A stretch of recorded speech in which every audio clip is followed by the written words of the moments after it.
Buka sebentar bersama saya di Amsal pasal yang ke-9 ayat yang ke-10. Permulaan hikmat adalah takut akan Tuhan, dan mengenal yang Maha Kudus adalah pengertian.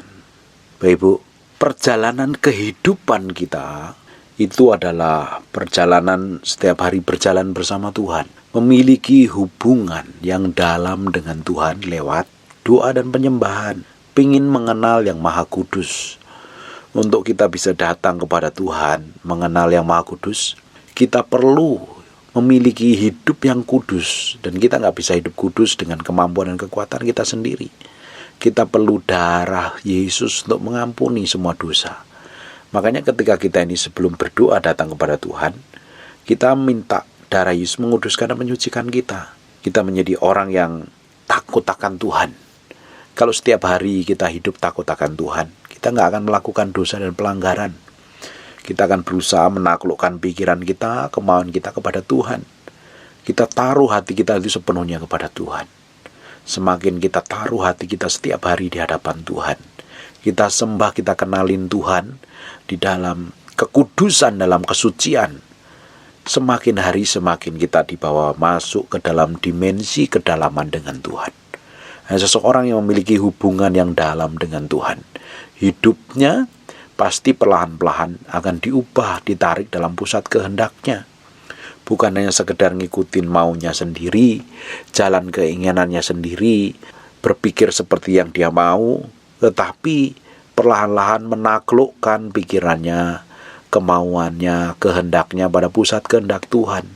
Dan ini dibutuhkan keintiman yang dalam dengan Tuhan.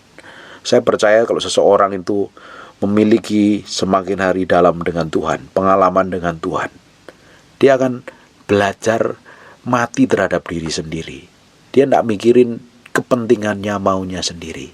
Banyak orang berpikir, loh Pak, kita ini masih hidup di dunia, kita itu masih daging, apa bisa kita itu memikirkan hal yang dari kerajaan Allah terus, mengutamakan dari kerajaan Allah. Orang kita masih bekerja, kita masih berusaha, kita masih dagang, kita masih melakukan hal-hal duniawi.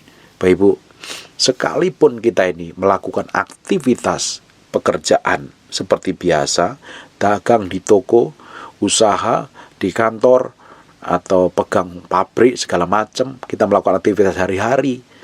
Tetapi ketika hati kita ini nempel kepada Tuhan, hati kita ini sungguh terpaut dengan Tuhan setiap hari, memiliki hubungan dengan Tuhan, hubungan kita dengan Tuhan itu beres. Dalam hati kita itu setiap hari itu beres. Bayangin Bapak Ibu, kalau hatimu itu beres dengan Tuhan setiap hari, tanpa terkecuali, datang kepada Tuhan dan hatimu beres, tambah hari kamu akan dibawa ke dalam level iman yang berbeda, dalam kekudusan yang berbeda. Setiap hari engkau tidak perlu lagi sibuk dihakimi oleh setan. Kenapa? Engkau udah berjalan dalam kebenaran. Kau jaga hatimu dengan baik, hidup dalam kekudusan. Setan gak akan bisa tuduh kamu. Kamu juga akan tertuduh dengan apa yang kamu lakukan dan kamu perbuat. Karena perbuatan pelakuanmu menyenangkan Tuhan. Lah tambah hari, tambah pikiran, kemauan dan kehendak kita itu ditaklukkan kepada Kristus. Semakin mati terhadap diri sendiri.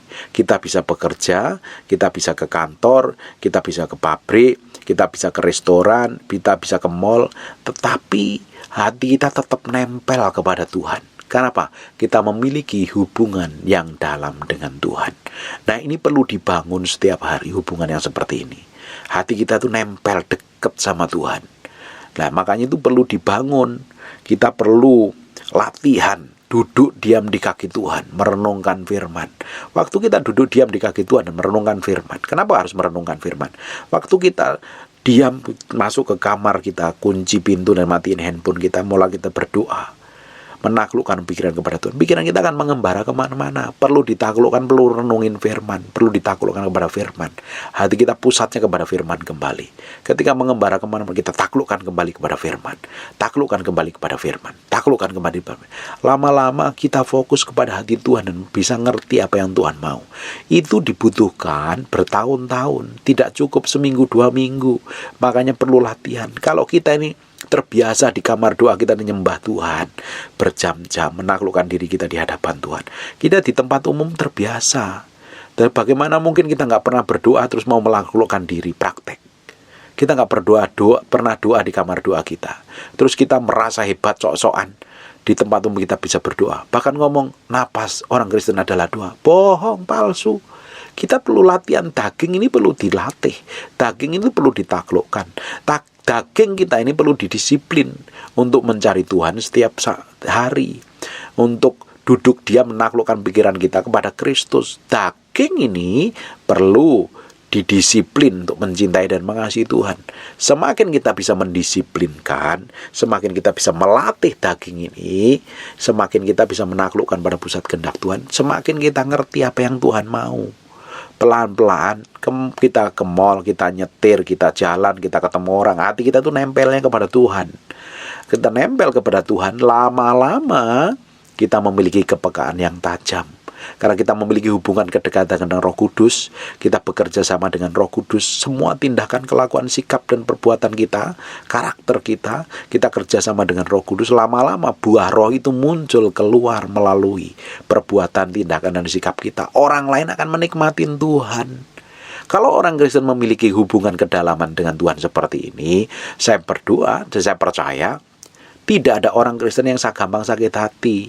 Tidak ada orang Kristen yang suka benci, dendam, luka batin, apalagi tamak, pelit, kikir. Karena apa? Hidupnya, hatinya, pikirannya, semua kehendakannya ditaklukkan kepada Kristus. Saya itu pernah ketemu dengan orang-orang model kayak begini. Dia nggak pingin apa-apa, di hidupnya hanya pingin menyenangkan Tuhan. Dia pingin hidupnya melakukan yang terbaik untuk Tuhan. Udah, dia sekalipun dia punya usaha, dia jadi bos, dia punya perusahaan, tapi hatinya itu nempel banget kepada Tuhan. Toh kalau dipercayakan berkat, dipercayakan proyek yang baru, dipercayakan kontrak yang baru, bisnis atau apapun namanya, dia percaya itu semuanya untuk Tuhan, sehingga dia lakukan yang terbaik. Dari situ pelan-pelan Tuhan bikin breakthrough dan terobosan. Semakin diberkati, semakin diberkati. Tapi beda dengan orang yang hanya sekedar mengejar berkatnya. Lupa Tuhan mengejar berkat, malah ketemu masalah dan persoalan. Bukan malah kaya, malah melarat. Karena apa? Dia kejar untuk memuaskan keinginan dan hawa nafsunya. Sebagai orang percaya, kita harus belajar menaklukkan hawa nafsu kita, keinginan daging kita, kemauan kita ini pada pusat kehendak Tuhan. Kita tidak akan bisa menaklukkan pada pusat kehendak Tuhan, dan kalau kita tidak hidup takut akan Tuhan. Di Amsal 9 ayat 10, permulaan hikmat pengertian dan pengetahuan adalah takut akan Tuhan. Hidup takut dan gentar akan Tuhan dahulu. Dan yang mengenal Maha Kudus adalah pengertian. Kita diberikan hikmat dan pengertian, tiba-tiba kita pingin kenal Tuhan. Kita hanya mencintai Tuhan dan mengasihi Tuhan. Orang yang sungguh mencintai dan mengasihi Tuhan, hidupnya akan takut akan Tuhan. Dia nggak mau menyakitin hati Tuhan lagi. Dia nggak akan melukai Tuhan lagi. Dia coba berikan yang terbaik yang dia mampu untuk menyenangkan Tuhan, untuk memuliakan nama Tuhan. Bapak Ibu, hidup kita sepenuhnya harus kita taklukkan pada pusat kehendak Tuhan. Kita harus berikan yang terbaik untuk menyenangkan hati Tuhan. Untuk menyenangkan hati Tuhan. Makanya seorang yang setiap hari memiliki hubungan kedekatan dengan Tuhan, kekristenanmu akan memiliki kedalaman yang Tuhan. Kamu berdoa bukan fokus pada dirimu sendiri, bukan fokus pada kepentinganmu. Tiba-tiba kamu ingin tanya Tuhan, aku mesti lakuin apa? Aku mesti ngapain Tuhan? Fokus pada pusat kehendak Tuhan. Tapi kalau kita ini masih doa untuk kepentingan kita, supaya doa kita dijawab, masalah kita diselesaikan, kita ketemu, itu artinya kamu masih cetek hubungannya dengan Tuhan, masih fokus pada diri sendiri. Seorang yang hubungan yang dalam dengan Tuhan, dia nggak fokus pada diri sendiri, dia fokus pada kehendak Tuhan. Apa yang Tuhan mau lakukan atas hidup saya, Tuhan maunya apa, Tuhan bagaimana kita menyenangkan hati Tuhan, bagaimana kita melakukan yang terbaik supaya Tuhan dipermuliakan dan ditinggikan. Kita harus sampai level ke sana. Semakin tiap hari kita memiliki hubungan yang dalam dengan Tuhan, semakin kita dibawa ke dalam proses kematian. Dan itu perlu dilakukan. Nanti sikap hidupmu, kelakuanmu, karaktermu, motivasimu semakin hari semakin dimurnikan, seperti yang Tuhan mau. Saya berdoa, ini apa yang saya sampaikan ini agak dalam. Kalau orang masih kedagingan ini susah menerimanya. Tapi kalau engkau haus dan lapar akan Tuhan, engkau akan tangkap ini sebagai awal untuk mencari Tuhan dan mengenal Tuhan. Bapak Ibu, kalau hidupmu ingin dipakai Tuhan, ingin diurapin Tuhan, ingin jadi berkat Tuhan, miliki hubungan yang berbeda dengan Tuhan. Seorang yang memiliki hubungan yang dalam dengan pribadi Tuhan, hidupnya pasti dipakai dalam skala yang lebih besar. Kata-katanya bermakna, kata-katanya berkuasa, hadirat Tuhan menyertai hidupnya, dan nama Tuhan dipermuliakan atas hidupnya. Anak cucunya diberkati Tuhan. Sebenarnya kita tuh gak perlu ngejar-ngejar berkat. Kita gak perlu ngejar-ngejar hal yang materi. Kita cukup kenal Tuhan, kita pengen cari Tuhan, kita pengen kenal hati Tuhan. Berkat itu akan mengejar kita. Berkat itu akan mengejar kita. Kebajikan dan kemurahan belaka yang akan mengikuti aku, kata kitab Mazmur 23. Kalau Tuhan adalah gembalaku, takkan kekurangan aku. Di Mazmur pasal yang ke-23, Mazmur 23, mulai ayat yang pertama. Tuhan adalah gembalaku, takkan kekuranganku. Ia membaringkan aku di padang yang berumput hijau. Ia membimbing aku ke air yang tenang. Ia menyegarkan jiwaku dan menuntun aku di jalan yang benar oleh karena namanya. Sekalipun aku berjalan dalam lembah kekelaman, aku tidak takut bahaya. Sebab Engkau besertaku, gadamu dan tongkatmu yang menghibur aku. Engkau yang menyediakan hidangan bagiku di hadapan lawanku. Engkau akan mengurapi kepalaku dengan minyak. Pialaku penuh melimpah. Kebajikan, kemurahan belaka yang akan mengikuti aku seumur hidupku, dan aku akan diam di dalam rumah Tuhan. Ini bukan sekedar kata-kata biasa. Ini kata-kata yang ditulis oleh seseorang yang memiliki hubungan yang dalam dengan Tuhan. Sekalipun dia menghadapi tekanan, himpitan, persoalan di dunia, dia tahu di sisi lain Tuhan lakukan sesuatu yang ajaib dalam hidupnya. Yang dikejar adalah Tuhan. Yang dikejar adalah Tuhan. Harusnya yang kita kejar itu Tuhan. Yang kita kejar itu adalah bagaimana kita kenal Tuhan sungguh-sungguh, bukan malah kita sibuk dengan diri kita sendiri. Mazmur pasal yang ke-91. Perhatikan baik-baik nih. Orang yang duduk dalam lindungan yang maha tinggi dan bermalam dalam naungan yang maha kuasa. Ini orang yang memiliki hubungan yang dalam dengan Tuhan. Ini bukannya sekedar doa, bahasa roh 30 menit selesai, baca firman 1 pasal selesai. Tapi ini orang yang memiliki kedalaman dengan Tuhan. Orang yang duduk dalam lindungan yang maha tinggi. Ini orang yang memberi hatinya, hidupnya, diam dalam hadirat Tuhan. Dan bermalam dalam naungan yang maha kuasa. Dia beri waktu untuk memiliki hubungan kedekatan dengan Tuhan. Bukan yang sekedar doa, bahasa roh, doa, permohonan, biar masalahnya dicukupin, selesaikan, dan mengalami breakthrough dan terobosan.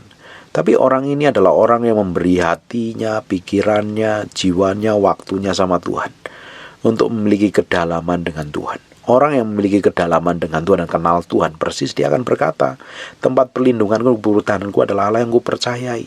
Dia tahu persis, sekalipun dia ngadapin masalah, himpitan, tekanan, persoalan, dia tahu Tuhan akan tolong. Orang yang mencari Tuhan, orang yang sungguh-sungguh memiliki hubungan yang dalam dengan Tuhan itu, dia tidak akan bebas dari masalah. Dia tetap menghadapi masalah, tapi respon dan sikap hatinya itu berbeda. Dia mencintai dan mengasihi Tuhan. Dia menghormati Tuhan. Dia tahu waktu dia menghadapi masalah, himpitan dan tekanan, fokusnya adalah hati Tuhan untuk menyenangkan Tuhan. Makanya dia ngomong nih, tempat perlindunganku dan kubu bertahanku adalah yang ku percayai. Dia nggak takut dengan sakit penyakit. Dia nggak takut dengan malapetaka. Dia nggak takut dengan himpitan, wabah atau apapun juga. Dia nggak pernah takut. Karena dia tahu Tuhan adalah perlindungannya. Bukan berarti dia sembrono, bukan berarti nggak ngitung, bukan berarti dia melanggar peraturan yang ada. Dia menaklukkan diri pada pusat kehendak Tuhan. Saya percaya kalau orang itu menaklukkan diri pada pusat kehendak Tuhan, dia tahu menghormati hukum yang berlaku dan ketetapan yang ada. Dia hormat pada peraturan yang ada. Dia bukan menjadi orang yang sembrono, melanggar hukum, melanggar peraturan yang ditetapkan di mana dia tinggal. Saya percaya harusnya hidup kita memiliki kedalaman hubungan pribadi dengan Tuhan. Dalam hubungannya itu bukan cetek, dalam, sampai kenal hati Tuhan, kenal detak jantung Tuhan. Ini perlu dibangun setiap hari. Hubungan seperti ini tidak cukup sejam, kadang perlu berjam-jam. Makanya kalau ikut Tuhan kan gak main-main. Loh, kita itu seringkali menganggap diri kita itu sendiri penting, menganggap diri kita itu hebat sampai kita tuh nggak punya waktu untuk nyari Tuhan. Sebenarnya kamu egois saja kalau kamu anggap dirimu penting. Kita sebenarnya punya waktu sama Tuhan. Kita bisa luangkan waktu banyak sama Tuhan. Hanya kita males saja, daging kita lebih nonjol dan menguat, kuat aja mengendalikan. Tapi kalau kita itu bisa menaklukkan diri kita sepenuhnya pada Tuhan, benar-benar kita taklukkan pada pusat kehendak Tuhan, kita bisa memberi waktu lebih banyak untuk Tuhan. Dan waktu kita memberi lebih banyak waktu untuk Tuhan, sebenarnya kita belajar mematikan semua keinginan daging kita. Kita taklukkan pada pusat kehendak Tuhan. Pelan-pelan Tuhan bawa masuk dalam pusat kehendak-Nya, menyenangkan hatinya, menikmatin Tuhan, menikmatin kemurahan Tuhan. Waktu kita nih belajar mematikan keinginan daging lewat masuk dalam hadirat Tuhan, kita lupa dengan diri kita sendiri, lupa dengan cita-cita kita sendiri, lupa dengan kemauan daging kita sendiri, tapi kita ingatnya Tuhan, bagaimana Tuhan disenangkan, bagaimana Tuhan dimuliakan, bagaimana Tuhan ditinggikan. Orang yang seperti ini, dia tidak hidup buat dirinya sendiri. Hidupku bukan aku lagi, tetapi hidupku untuk Kristus. Kalau aku mati, itu sebuah keuntungan bagiku. Tapi ketika aku hidup, hidupku harus memberi buah untuk menyenangkan hati Tuhan. Menyenangkan hati Tuhan, bukan yang lain. Belajar terus setiap hari memiliki kedalaman, keintiman. Saya percaya, kalau lakukan setiap hari ini dengan Tuhan, hidupmu pasti berubah. Kita lihat ya, kalau mulai hari ini Bapak Ibu dengar firman ini, dan mulai ambil keputusan untuk mencari Tuhan, 1 hari minimal 3 jam, komitmen. Nanti 3 tahun ke depan kita akan lihat apa yang Tuhan perbuat dalam hidupmu. Kata-katamu begitu berkuasa, pelayananmu akan berpengaruh, urapanmu double porsi. Adalah ajaib, karunia Tuhan juga menyertai. Kalau engkau lakukan mulai hari ini, kejar waktu yang pernah terbuang sia-sia di masa lalu untuk cari Tuhan. Mulai hari ini, komitmen cari Tuhan, cintai Tuhan, kasihin Tuhan, hormatin Tuhan, tinggikan Dia lebih dari apapun di muka bumi.